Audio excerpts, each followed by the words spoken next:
Hello students, आज हम start करने जा रहे हैं ग्लिम्पसेस ऑफ इंडिया का पार्ट सेकेंड। पार्ट वन में ऑलरेडी डिस्कस कर चुका हूं। आज हम पार्ट सेकेंड, जिसका नाम है कुर्ग, डिस्कस करने जा रहे हैं, जो कि लोकेश अब्रोल ने लिखा है। आज हम इसे लाइन बाय लाइन डिस्कस करेंगे और समझेंगे कि आखिर क्या है ये कुर्ग। तो Coorg is a coffee country. Coorg एक कॉफी कंट्री है। कॉफी कंट्री का मतलब समझे कि जहां पर कॉफी होती है, कॉफी की फसल ज्यादा होती है। Famous for its rain forest and spices. और ये किस लिए फेमस है, याद रखना है आपको ये बात।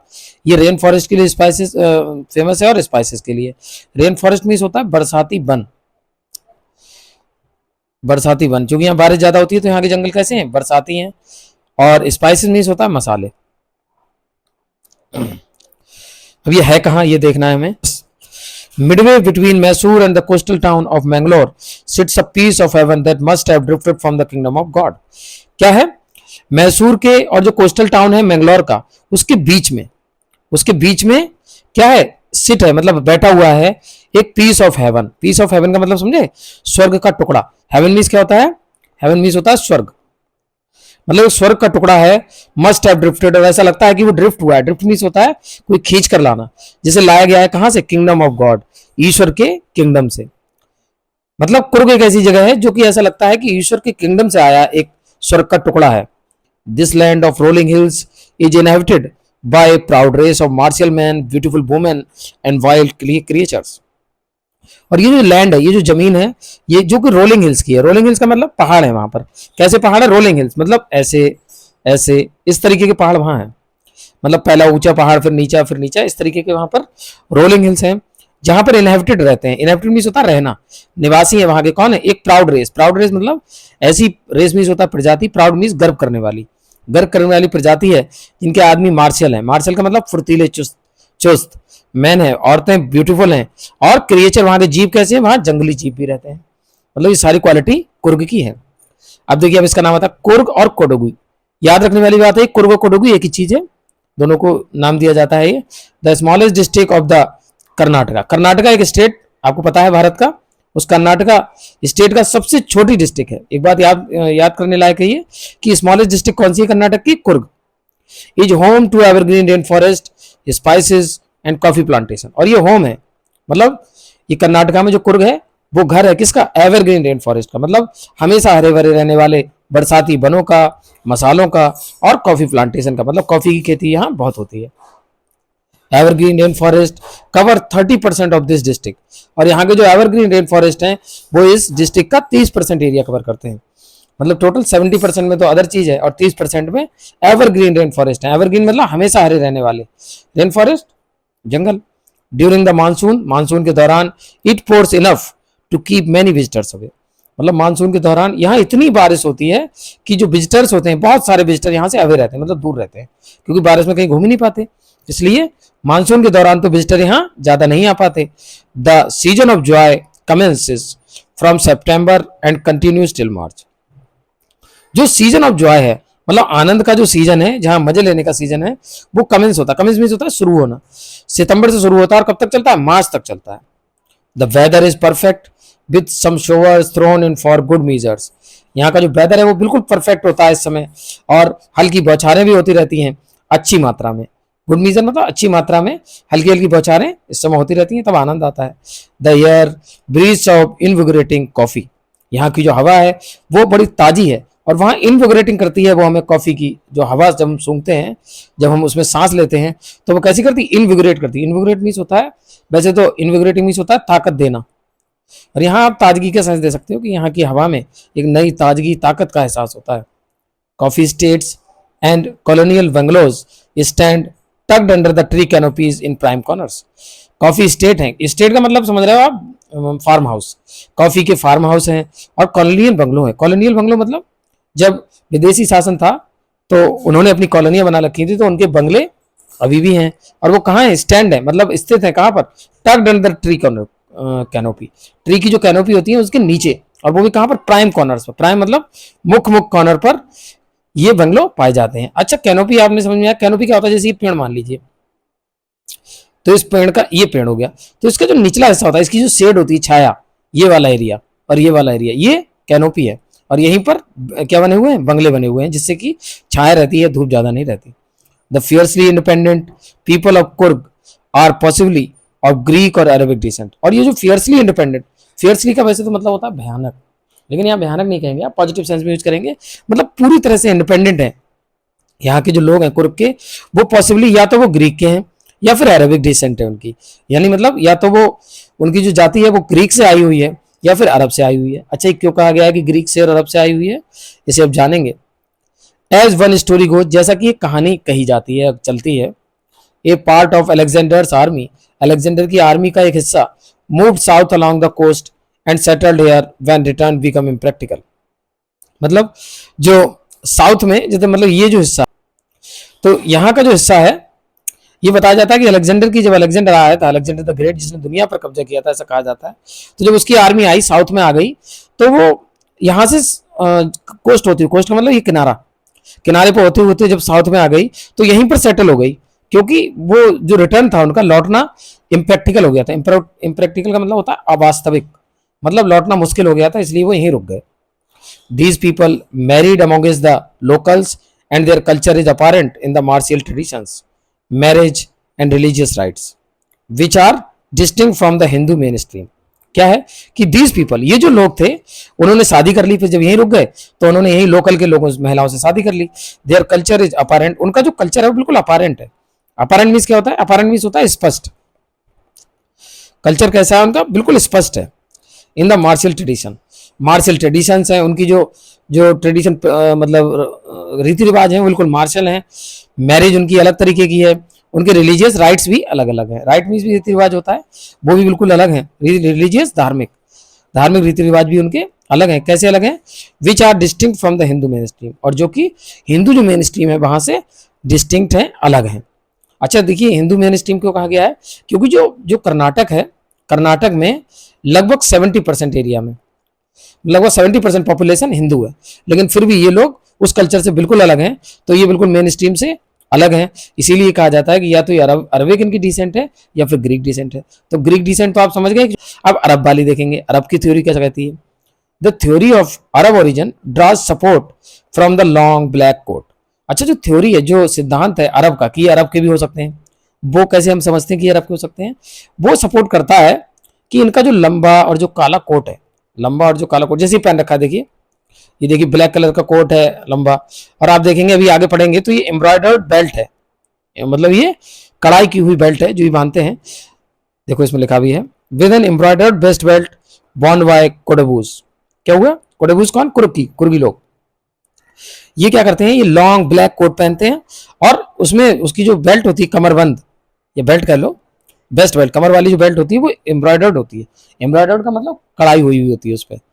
वॉन बाय द कोडेबूज, कोडेबूज जो पहनते हैं, नोन एज कुपिया, और इस पूरी ड्रेस को क्या नाम दिया जाता है? कुपिया। आपसे पूछा जा सकता है कि according to the Arab origin हम उन्हें कैसे सिमिलर मान सकते हैं? तो वो कुपिया के कारण, क्योंकि ये कुपिया बर्ड जो ड्रेस है वो पहनते हैं। इट रिजेंबल्स, ये लगती है, रिजेंबल मीन्स होता है के जैसे लगना, मतलब ये किसके जैसे लगती है? कुफिया की तरह। अब कुफिया कौन पहनता है? कुफिया पहनते हैं अरब के लोग और कुछ के लोग, मतलब अरब के जो और जो कुछ के लोग हैं वो कुफिया पहनते हैं, और उस कुफिया की तरह ड्रेस है कुपिया।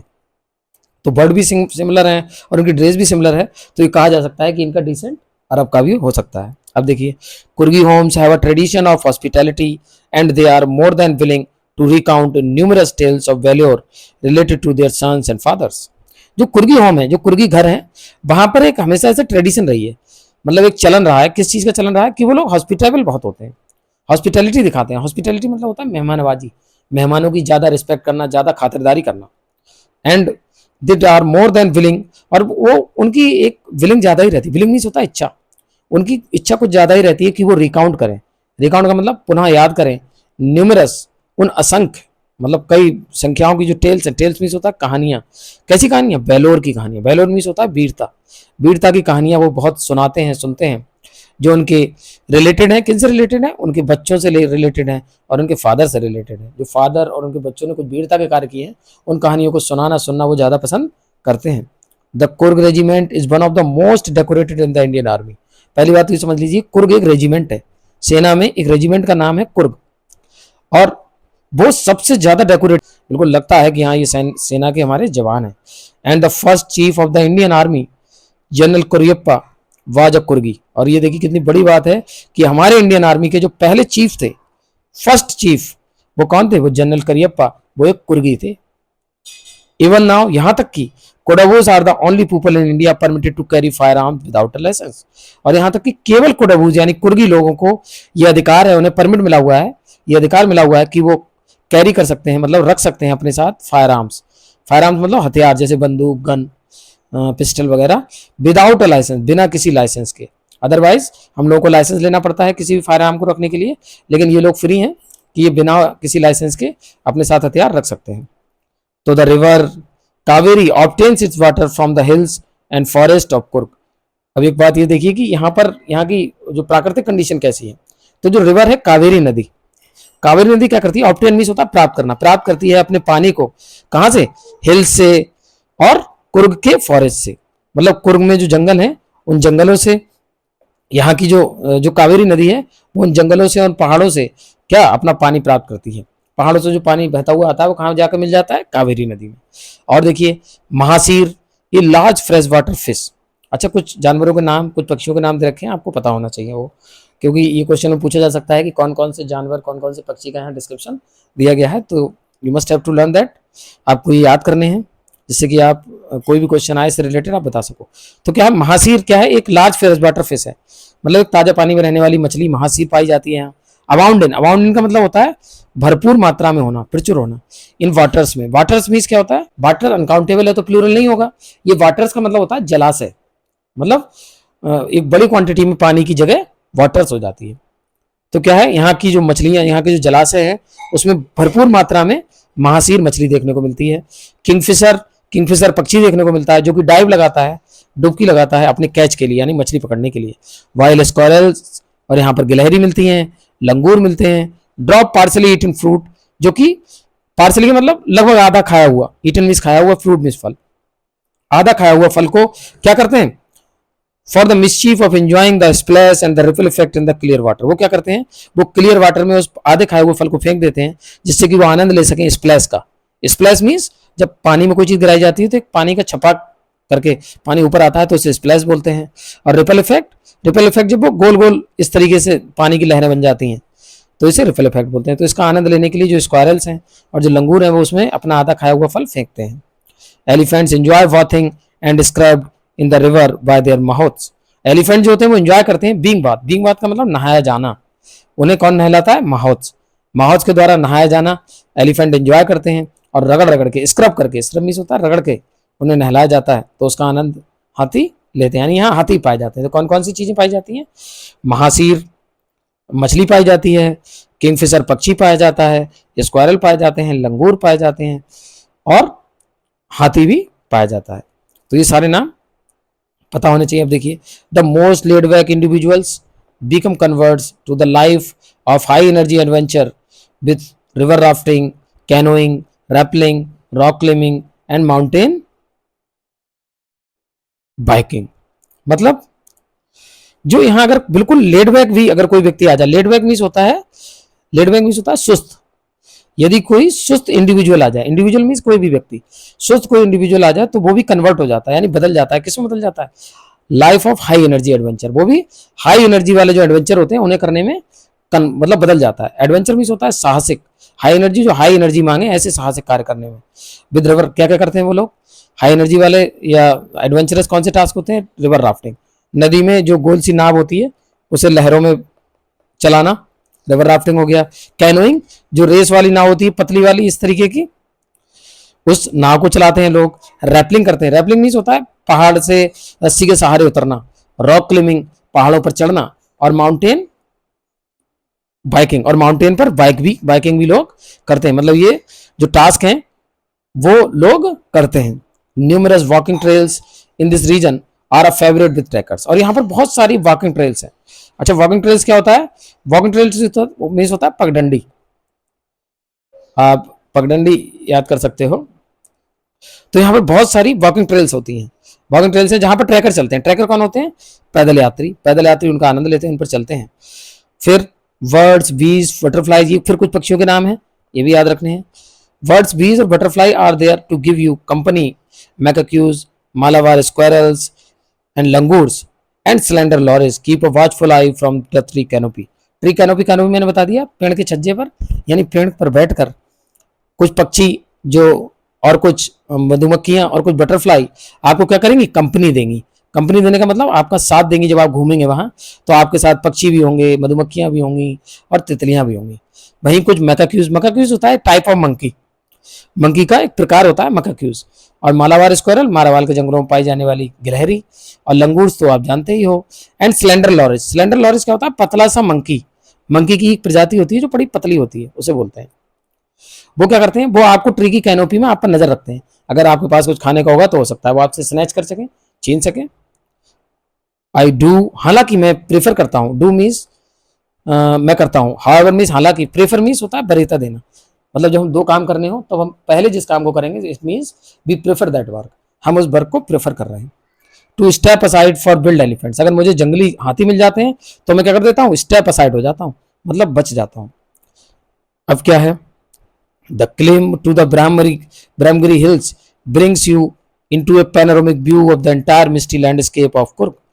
जब आप ब्रह्मगिरी की हिल पर जाएंगे, पहाड़ियों पर जाएंगे, तो वहां आपको एक मिलेगा, एक पैनोरामिक व्यू मिलेगा। पैनोरामिक व्यू का मतलब शानदार दृश्य। जब आप ऊंचाई पर चढ़कर नीचे का दृश्य देखते हैं तो उसे पैनोरामिक व्यू बोलते हैं।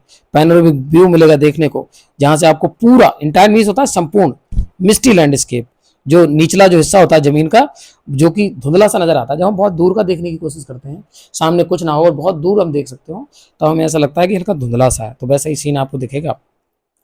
A walk across the rope bridge leads through the 64-acre island of निसर्गधाम। अगर आप रोप ब्रिज से होते हुए जाएंगे, रोप ब्रिज का मतलब होता है जब आप आगे जाएंगे तो आपको एक रस्सी का पुल मिलेगा। जैसे आप ऋषिकेश, हरिद्वार वगैरह जाएंगे तो वहां एक रस्सी का पुल मिलेगा, और जो आपको कहां ले जाएगा, एक 64 एकड़, ये एक जमीन की माप है, 64 एकड़ के एक आइलैंड में। हालांकि आइलैंड नहीं है, ये एक कहना चाहिए तीर्थ स्थल है, निसर्गधाम।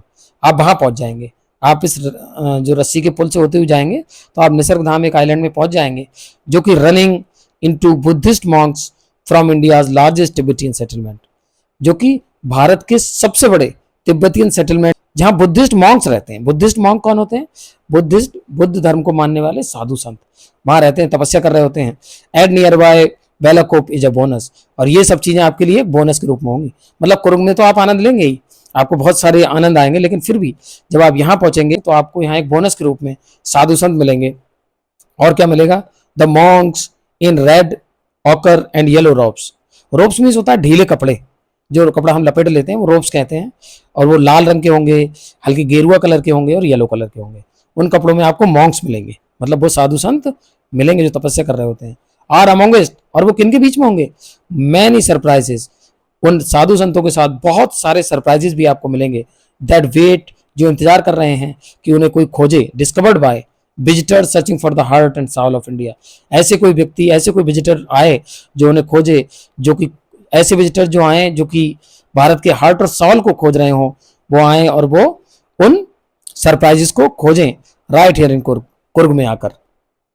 आगे बढ़ते हैं, फैक्ट फाइल। अच्छा, दूसरा देखिए, फैक्ट फाइल से कई बार क्वेश्चन आए हैं, तो आपकी जिम्मेदारी बनती है इसे भी थोड़ा सा पढ़ लीजिए। इसमें ये दिया गया है कि आप कैसे पहुंचेंगे कुर्ग को, हाउ टू रीच, पहुंचना कैसे है।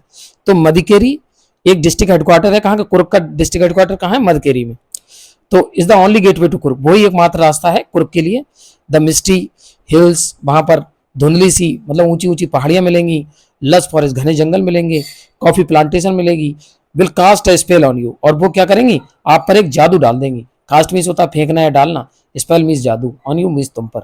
फाइंड अ रिजॉर्ट, वहां पर आप एक रिजॉर्ट बुक कर सकते हैं, होटल बुक कर सकते हैं, कॉफी स्टेट में रह सकते हैं, या फिर स्टे इन होम, या फिर किसी के घर में रह सकते हैं, जहां से आप एक ट्रूली कुर्गी एक्सपीरियंस करेंगे, मतलब कुर्ग का वास्तविक वातावरण अनुभव करेंगे।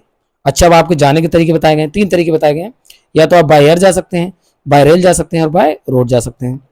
अगर आप बाय एयर जाएंगे तो आपको नियरेस्ट एयरपोर्ट पड़ेगा मैंगलोर का, जो कि 135 किलोमीटर दूर है कुर्ग से। और अगर दूसरा रास्ता चाह रहे हैं तो बेंगलोर से भी जा सकते हैं। बेंगलोर से कितनी दूर है कुर्ग की, 260 किलोमीटर।